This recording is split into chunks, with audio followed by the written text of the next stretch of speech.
Xo'p, bugungi darsda copy paste property'lar bilan tanishib chiqamiz. Ya'ni copy paste'ni o'ziga xos Figma'dagi o'ziga xosliklari, ya'ni o'ziga xos xususiyatlari bilan tanishib chiqamiz. Xo'p, birinchisi bu aytaylik, mana bitta rasm bor. Shunaqa. Xo'p, buni qayerdan olib turamiz hozir? Bironta joydan aytaylik. Mana shu rasm bor. Mana shu rasmni uchala joyga ham bir xil qilib joylashgan, 3 ta frame'da ichiga ham. Xo'p, buni copy kesib oldimda. Bunday qilib Ctrl V ni bossam, uchalasiga ham o'rtasiga joylab qo'yadi. Ya'ni muayyan joyda belgilamaganimizdan keyin aynan o'rtasiga shu narsani joylashtirib qo'yadi. Xo'p, endi aytaylik, mana shuni ichiga joylashtirdim, buni ichiga.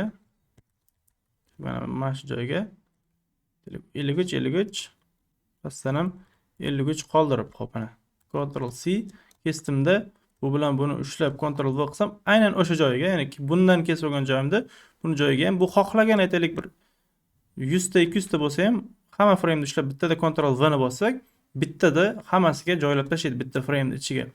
Bu o'ziga xosliklardan bittasi. Yana bittasi bu xo'p paste here. Mana paste here degan joy bor. Mana bu rasmni bu yoqqa joylab turaylikda. Bu endi copy qildim buni. Buni ushlab turib, mana bu tarafda bo'lsam paste here degan narsa bor. Mana shu joyga yuklaydi, joylaydi. Ya'ni mana shu joyga imina delik buni mana shu frame'ni mana shu joyga paste here qilsam, mana shu joyga yuklab qo'yadi. Paste qilib qo'yadi. Yana bittasi bu paste to replace degan narsa chiqqan. Bu yaqinda qo'shilgan update'lardan. Xo'p, men aytdim, bitta hozir rasm olamanda, aytaylik. Tak, qaysi biri? Xo'p, mana shuni oldimda. Buni mana shu o'rniga bu rasmni joylashtirib qo'yish mumkin. Odatda Ctrl V ni bossam, rasmlarda bu o'zi shunday ham ishlaydi. Ya'ni bitta rasmning o'rniga ikkinchi rasmni joylab qo'yaveradi. Rasmlarda boshqa elementlarda bunaqa emas. Aytaylik, mana bitta to'rtburchak bor. Mana bitta dumaloq bor.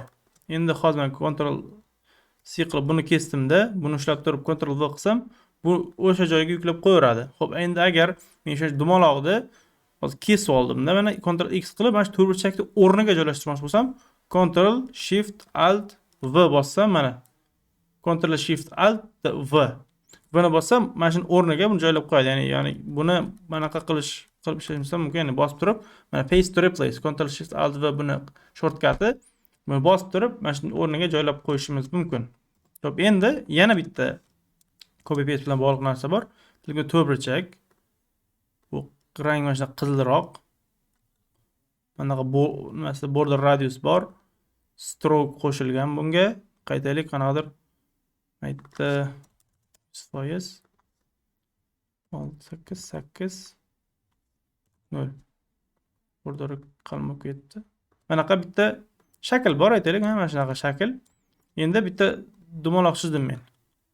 Dumaloq chizdimda, shu dumaloqqa ham xuddi shuni property'larini olishim kerak. Ya'ni buni rangi, qizilligi, border endi dumaloqqa o'tmaydi-yu.